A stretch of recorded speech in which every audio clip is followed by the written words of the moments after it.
सासू माँ बदल गई। कहानी उस घर की है जहाँ बहू और बेटी को एक माना जाता था, लेकिन फिर अरे शिखा बेटा, तू रसोई में क्यों घुसी रहती है? जा, रोटी मैं बना लूंगी। नहीं माँ जी, आप बैठिए, बस सारा खाना बन ही गया है। श्वेता को बोल देती हूँ, वो खाना लगा देगी सबका। सॉरी भाभी, मेरे पास वक्त नहीं है। माँ, मुझे पैसे देना, पार्लर जाना है। हाँ, चली जाना, भाभी को भी ले जाना। वो भी जाने को बोल रही थी पार्लर, पर पहले ना मदद कर दे उसके खाना लगाने में। देख माँ, वो बहू है, उसे बहू रहने देना। इतना सर पर मत चढ़ा भाभी को। श्वेता, ज्यादा मत बोला कर।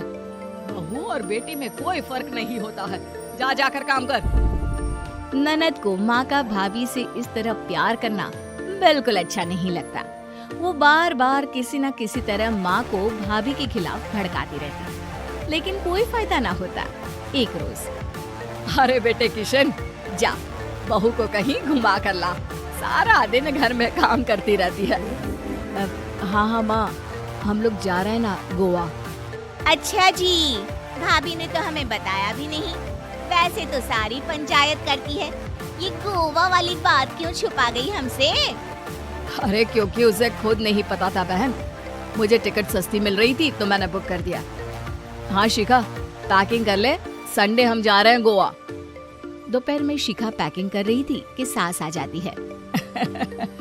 ये क्या बहू, साड़ियाँ? अरे गोवा जा रही है घूमने या फिर शादी में मायके हैं?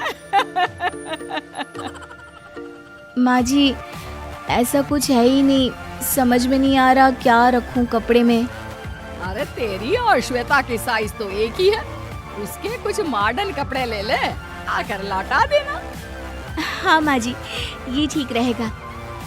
शिखा श्वेता के पास जाती है और उससे कपड़े मांगती है। ना जी ना, मैं अपने कपड़े ना दूं।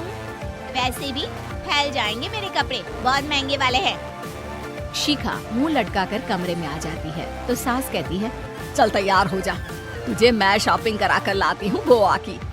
बस फिर क्या था, सास बहू निकल जाते हैं मार्केट और एक से बढ़कर एक ड्रेस खरीद कर घर आते हैं। पहले बता देती कि नए कपड़े दिलाने वाली है भाभी को, तो मैं अपने ही दे देती ना भाभी को, मुझे दिला देती नए कपड़े। देख श्वेता, परिवार का मतलब सबके साथ रहना होता है, ना कि सिर्फ अपना सोचना।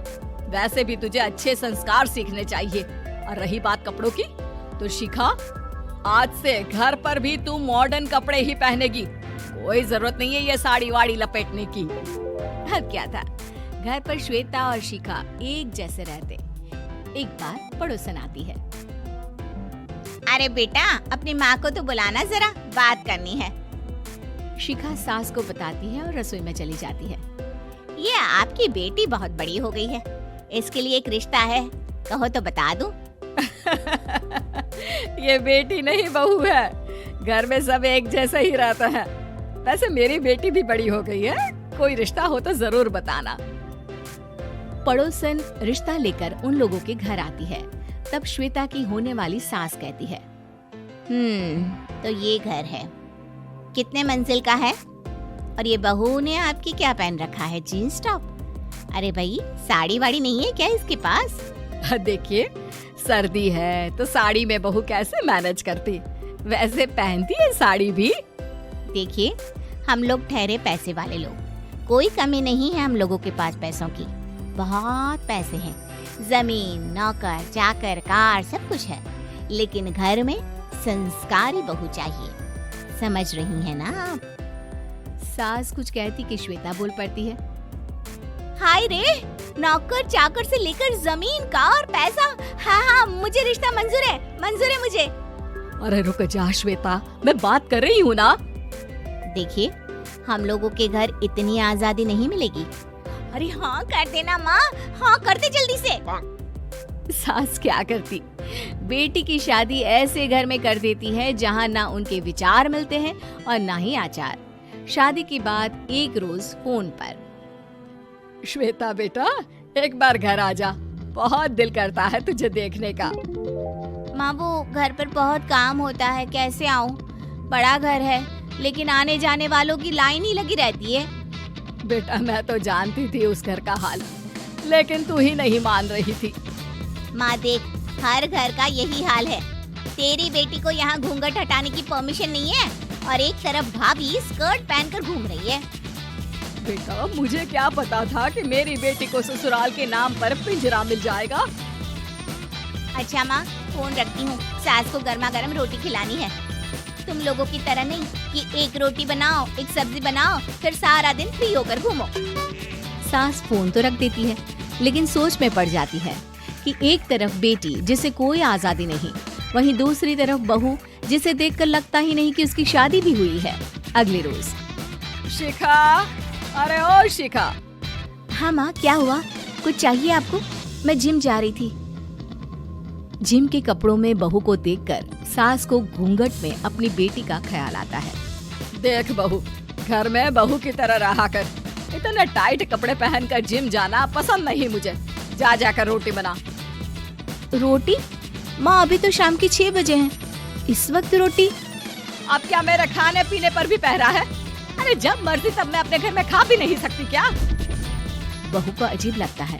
वो समझ नहीं पाती कि जो सास कल तक इतनी सपोर्टिव थी, उन्हें अचानक से क्या हो गया। वो किचन में जाती है, गरम रोटी के साथ 2 तरह की सब्जी, रायता, सलाद सब लेकर सास के पास आती है। माँ जी, खाना। इतना सारा खाना? राक्षस समझा है क्या मुझे? रोटी मांगी थी मैंने गर्मा गर्म बस। पर माँ जी, रोटी खाती किससे आप? सब्जी तो बनानी थी ना। अरे भूख मर गई मेरी तेरी बहस से। जा जाकर काम कर, अंदर पूरी रसोई साफ कर। बहू अंदर चली जाती है।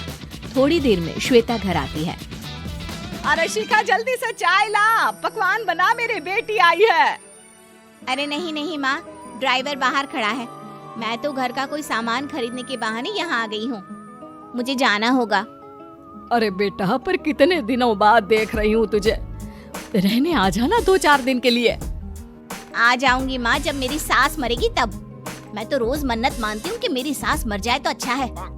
अच्छा चल, जा रही हूँ माँ।